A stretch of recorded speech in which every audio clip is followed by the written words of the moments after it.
nais po nilang mapaimbestigahan po kung ano po ang tunay na dahilan kung bakit po tumalon. Okay, ang kanilang anak na si Yuan Lorenzo Magdato na isang grade 7 student, 12 years old lamang po ito, mula sa building po ng kanyang eskwelahan noong October 19, alas 11 po ng umaga. Tama. Ma'am Carlene at Sir Miguel, Opo. bago ang lahat, ang aming pong taus-pusong pakikiramay. Opo. Alright. Ano po yung impormasyon na karating sa inyo dahilan doon sa paglundag ng inyong anak sa building ng eskwelahan? Ako po yung muna magsasalit. Opo. Sabi po ng advisor niya ni Yuan po, nung last examination po niya sa pang-apat po, nag-open notes daw po siya. Okay. Then, after that, pinatayo niya sa Yuan. Then, dinala niya sa Hallway. subject teacher po na si Miss Grace po. Okay. Dahil yung examination po, about po do sa computer exam po. Sa Okay. computer subject po. Then, sila po yung huling kasama nung anak namin. Pinatawan po siya ng suspension, pero hindi po nila inaamin. Okay. So, nagbukas ng notes during exam, so parang nangopya. Parang Ano? ganun po. Okay. So, dinala sa isang teacher. Opo. At ano po ulit yung teacher na pinagdalhan ng anak nyo? Subject teacher po. Subject teacher. Okay. At pinatawan ng suspension. Opo. Then, Okay. hindi po namin alam kung anong mga mabibigat na salita yung sinabi nila doon sa bata para mag-trigger po na yung bata lumundag sa 8th floor. Oh, okay. Yun po yung dahilan ng kinamatay ng bata. Okay. So, gusto niyo malaman ano ang nag-transpired? What transpired during that conversation between your son at saka yung mga teachers? Yes po, opo. Na para mag-trigger na Sa itong bata anak po. ninyo ay magpakamatay. Yes po. Okay. Ano pong sinabi ng mga teacher ng school authorities nung makausap nyo? Sabi po nila, malumanay lang daw nila kinausap yung bata.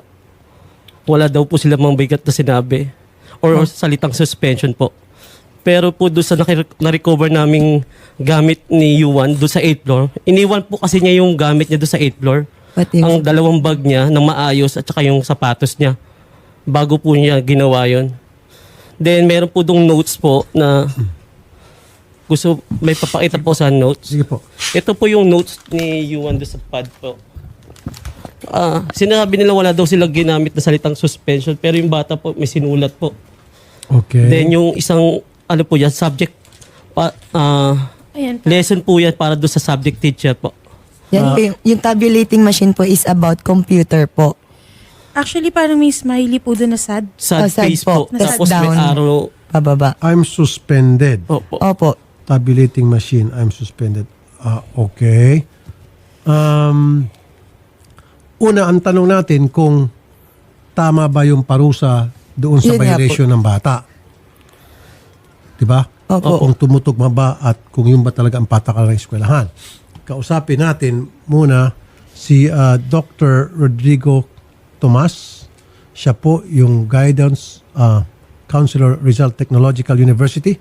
And later, si Michelle Garganera, advisor Rizal Technological University. Okay, unahin siguro natin yung advisor. Mamaya na yung guidance counselor. Ma'am Michelle, magandang hapon. Sir, please answer. Ma'am Michelle? Miss Michelle?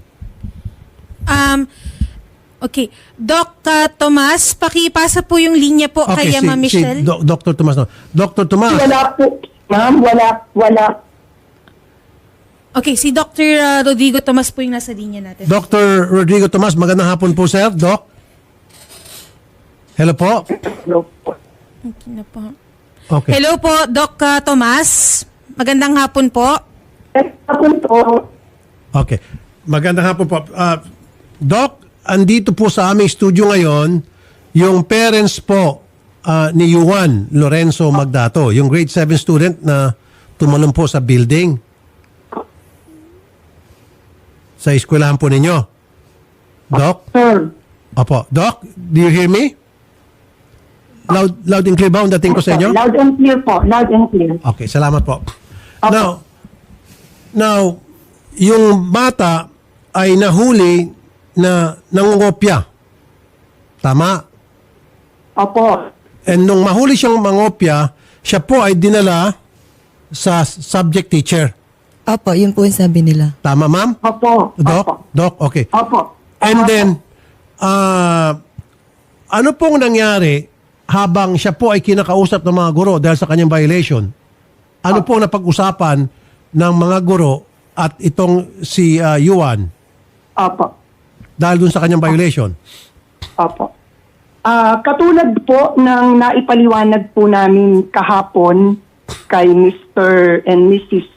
ang parent po ni Yuan, ipinaliwanag po ni Miss Garganera sa kanila po kahapon kung papaano po nila in-approach yun pong cheating behavior po na nakomit na nagawa po ng bata. So Opo. basically po, nilapitan po ni Miss Garganera yung bata Mhm. at itinanong po sa kanya bakit po naka-open ang kanyang note. Okay. Bakit po naka-open yung kanyang notes. Okay po. Ayon po sa salaysay ni Miss Garganera, hindi po sumagot yung bata Opo. at isinara po yung notes. Okay. And then, isinumiti po yung paper niya kay Miss Garganera.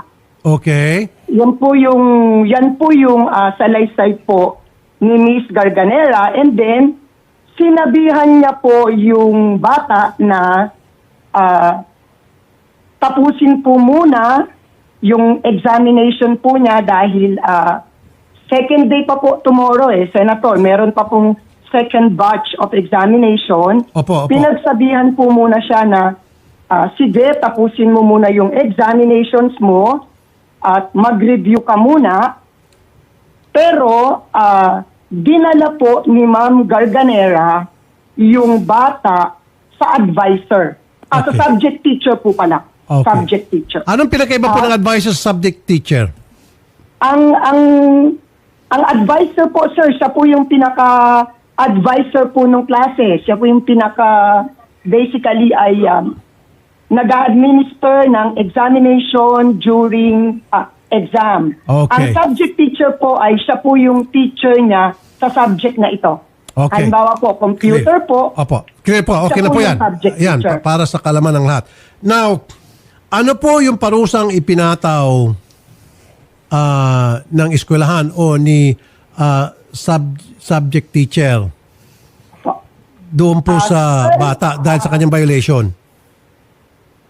Meron po kasi kaming procedure sa laboratory high school. Baka po kasi kailangan din pong makarating na binanggit rin po namin kahapon, Kalamam and Sir po, na ang protocol po nila kapag kikita ang isang bata na nagkakaroon ng cheating or whatever behavior po ay kinokol po ng teacher yung attention. Pagkatapos po, dadalhin po Sige po. Saan po dadalhin? sa teacher po. Okay. Doc? Doc? Okay, iusin lang po natin yung linya, sir. Okay. Tawagan yung DepEd para kumonsulta rin tayo. Odette? Okay, Doc? Kasi dito sa papel na sinulat ng anak po ninyo, Opo. nilagay niya rito, tabulating machine, and hindi ko maintindihan kung iOS po siguro yan, sir. iOS. iOS. Siguro sa computer kasi yan, sir. and then I'm suspended. Yes. So, syempre, sir, baka inano niya na. Alam niya na. Ang tanong ko, so, maaari siguro sinabihan siya na you'll be suspended, Siguro. you're now suspended or whatever. Kaya sinulat niya dito. Siguro. Ang tanong ko, kung tama ba yung parusa Apa. doon sa ginawa niya. Doc, Apa, sir. Paliwanag ko po. Doc, ang tanong ko lang po, Doc, para mapabilis tayo ng konti. siya po ba ay pinagsabihan ng mga guro o isa sa mga guro doon, nakausap niya na siya ay he is being suspended?